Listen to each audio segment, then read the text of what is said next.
क्या हमारे लिए पृथ्वी से भी बेहतर कोई ग्रह हो सकता है? वैज्ञानिक एक ऐसी रहने लायक दुनिया की तलाश कर रहे हैं जो न केवल पृथ्वी के टक्कर की हो, बल्कि जो एक ऐसी जगह बने जहां जीवन और ज्यादा आसानी से पनप सके। और वो एक्सोप्लैनेट्स यानी बाहरी ग्रहों की तरफ देख रहे हैं। हम पृथ्वी के बेहतर वर्जन या पृथ्वी 2.0 की खोज कैसे कर पाएंगे? क्या है जिसके साथ एक एक्सोप्लैनेट रहने लायक बनेगा? वहां पहुंचने में कितना वक्त लगेगा? आप देख रहे हैं क्या हो अगर, और यह है क्या हो अगर हम पृथ्वी 2.0 की खोज कर लें। आपको टेलीस्कोप से देखने पर एक एक्सोप्लैनेट नहीं मिलेगा। आप केवल उन सितारों की चमक देख सकेंगे जिनके चक्कर ये एक्सोप्लैनेट्स लगाते हैं। नासा ने एक्सोप्लैनेट्स की खोज के लिए केपलर टेलीस्कोप बनाई थी, और ईंधन खत्म होने से पहले केपलर टेलीस्कोप ने मिल्की वे यानी आकाशगंगा गैलेक्सी वाले इलाके का निरीक्षण किया था। इसकी तकनीक ट्रांजिट मेथड की मदद से सैकड़ों प्रकाश वर्ष दूर स्थिर ग्रहों का पता लगाती है। कैसे? ये दूर से आने वाले तारों की रोशनी में बदलाव को नापती थी।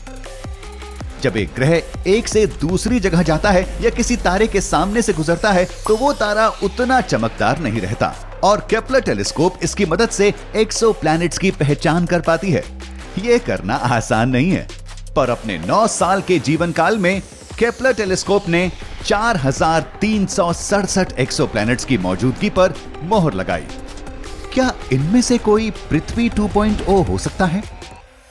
अगर आप क्या हो अगर के फैन रहे हैं तो शायद आपने ये पहले भी सुना हो, लेकिन पृथ्वी एक बहुत खास जगह है। और अगर कोई ग्रह रहने लायक समझा जाता है तो इसका मतलब ये नहीं कि वो बहुत हद तक पृथ्वी से मिलता जुलता होगा। एक रहने लायक ग्रह एक ऐसा पथरीला ग्रह होता है जो जीवन के रहने लायक इलाके में आता है, जहां पानी तरल रूप में ग्रह की सतह पर पाया जाता है। बस शुक्र और मंगल रहने लायक ग्रह हैं, पर ये पृथ्वी की तरह बिल्कुल नहीं है। तो चलिए उन 3 बड़ी शर्तों के बारे में बात करते हैं जो कि पृथ्वी का बेहतर वर्जन ढूंढते वक्त आपको ध्यान में रखनी होगी। सबसे पहले, वहां सूरज की रोशनी होना जरूरी है। हमारे सूरज का जीवन 10 अरब सालों का है, और हमारे ग्रह में एक से ज्यादा सेल वाले जीवों को पनपने में 4 अरब सालों का वक्त लगा था। पर के टाइप ड्वार्फ यानी बौने तारों का जीवन लगभग 70 अरब सालों का होता है। यानी अगर हमें एक के टाइप तारे के चक्कर काटता हुआ एक्सोप्लैनेट मिल जाता है तो जीवन को इस पर विकसित होने का और रहने का ज्यादा वक्त मिल सकेगा। दूसरी बड़ी शर्त है तापमान। एक बहुत गर्म या बहुत ठंडे ग्रह पर उस तरह का जीवन नहीं पनप सकता जिसकी हमें जरूरत है। पर अगर हमें एक ऐसा ग्रह मिल जाए जिसका तापमान पृथ्वी से केवल 5 डिग्री सेल्सियस ज्यादा हो और जहां ज्यादा पानी हो, तो शायद हमारे सामने हरे और अलग तरह के जीवन वाले वर्षावनों से भरी पृथ्वी 2.0 है। तीसरी बड़ी शर्त है उस ग्रह का आकार। गुरुत्वाकर्षण एक ग्रह के वातावरण को बनाए रखता है, और एक ग्रह के आकार और उसके गुरुत्वाकर्षण के बीच सीधा रिश्ता होता है। तो अगर हमें एक ऐसा ग्रह मिले जो पृथ्वी से केवल 1.5 गुना बड़ा हो, तो ये अपनी अंदरूनी गर्मी को बनाए रखने के साथ साथ इसके वातावरण को भी लंबे वक्त तक संभाल सकता है। पर बड़ा हमेशा बेहतर नहीं होता। हालांकि पृथ्वी के आकार के एक्सोप्लैनेट्स आमतौर पर पथरीले होते हैं, पर पृथ्वी से बड़े लगभग 50% एक्सोप्लैनेट्स गैस के गोले होते हैं। और अगर एक एक्सोप्लैनेट बहुत छोटा है तो काफी संभावना है कि वो मंगल की तरह बंजर हो। तो क्या कोई ऐसे एक्सोप्लैनेट्स हैं जो इन शर्तों पर खरे उतरते हों? तो मुझे आखिरकार एक ऐसा ग्रह मिल गया जो काफी रहने लायक हो सकता है। केपलर 1649c पृथ्वी 2.0 बनने का दावेदार हो सकता है। ये 300 प्रकाश वर्ष की दूरी पर है और ये एक रेड ड्वार्फ स्टार के चक्कर लगाता है। इसे सूरज की रोशनी मिलती है, पर पृथ्वी के मुकाबले केवल 75%। तो ये काफी ज्यादा ठंडा भी हो सकता है, और केपलर 1649c पर कोई मौसम नहीं होंगे। एक चक्कर को पूरा करने में इसे केवल 19.5 दिन लगते हैं, तो हमें इसकी आदत डालनी होगी।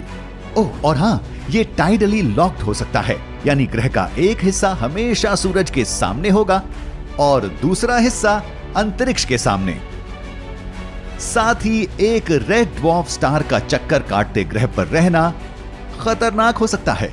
कभी कभी रेड ड्वार्फ स्टार्स तेज ऊर्जा फेंक सकते हैं, जिससे इनके चक्कर लगाने वाला ग्रह यूवी किरणों और तापमान में भारी बदलाव जैसी चीजों की मार झेलेगा।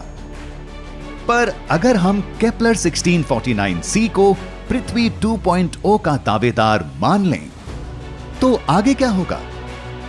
हमारी मौजूदा तकनीक के इस्तेमाल से पृथ्वी 2.0 तक पहुंचने में कम से कम 2000 सालों का वक्त लगेगा।